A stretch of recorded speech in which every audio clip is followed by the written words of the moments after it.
Hello.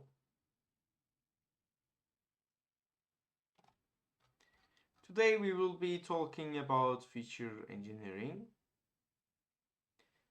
What is feature engineering? Let's start with it. Uh, it's a crucial step in the process of predictive modeling. And what is predictive modeling?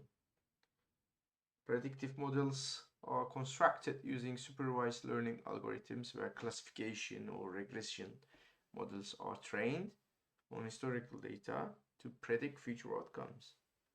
And feature engineering involves the transformation of a given feature with the objective of reducing the modeling error for a given target. Professor Andrew Ng quotes, "Feature engineering is the process of transforming raw data into features that better represent the underlying problem to the predictive models, resulting in improved model accuracy on unseen data." Unseen data. Okay.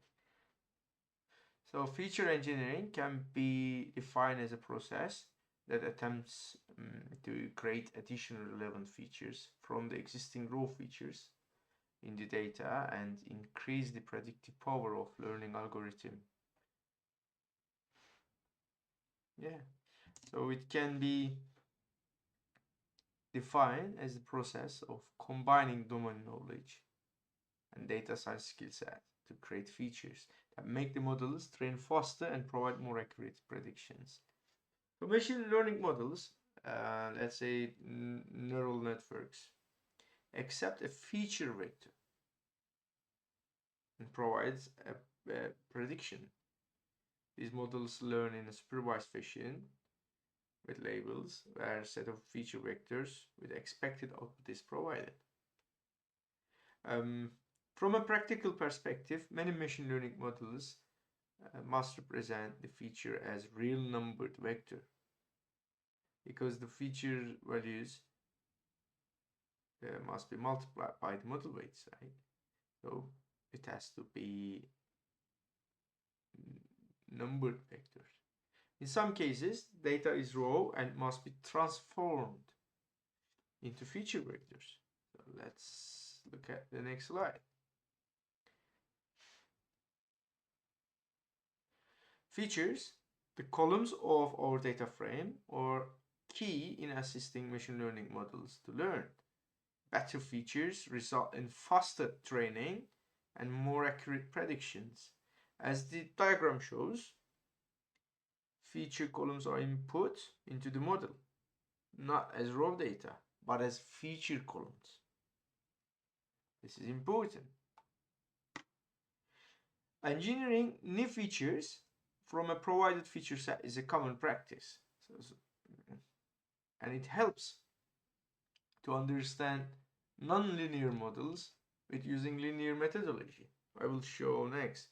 So such engineered features will either augment or replace portions of the existing feature vectors. These engineered features, which don't exist in raw data, are essentially calculated field based on the values of the other features. As you can see, features can be, these vectors can be numerical, categorical, bucketized, crossed, and also hashed.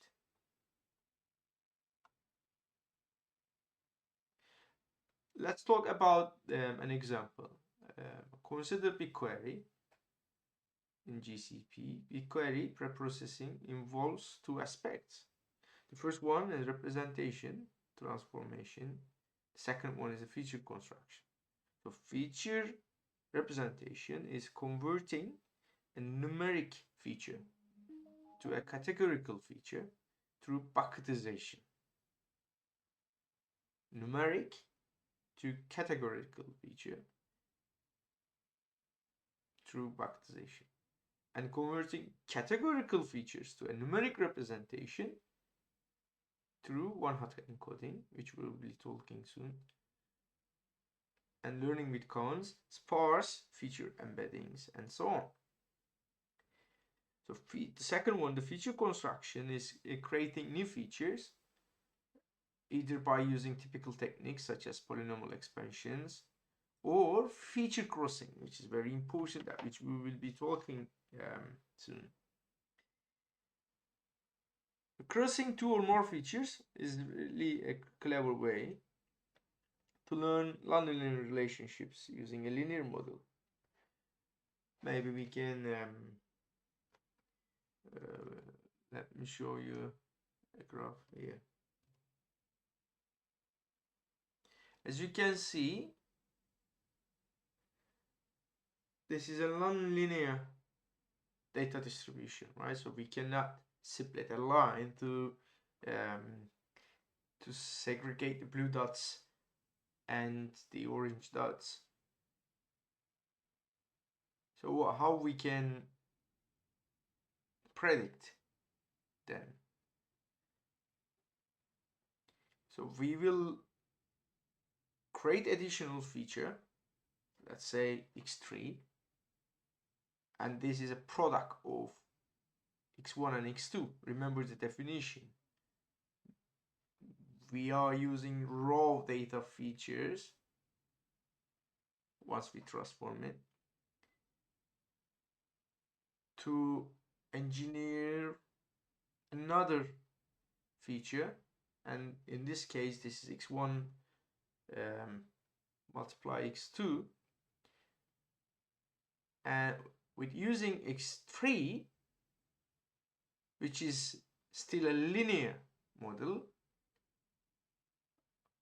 we can segregate the orange dots and blue dots. This is really interesting, right? So there are some real life scenarios. Consider hours of day.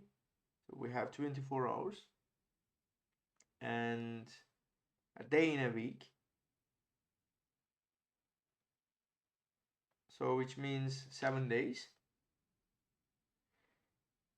And when you choose, let's say 3 p.m. Wednesday, 24 multiplied 7, which makes 168, and 3 p.m. Wednesday will be one input, and which means 167 zeros. As you can see, we use one hot encoding here, and if you look at 168 option, we have only one and the rest are 0, so which we make the model sparse. Yeah, and we will talk more about the regularization, and for this kind of sparse models which contain fewer features, therefore are easier to train on limited data, and with using L1 regularization we can eliminate unimportant features.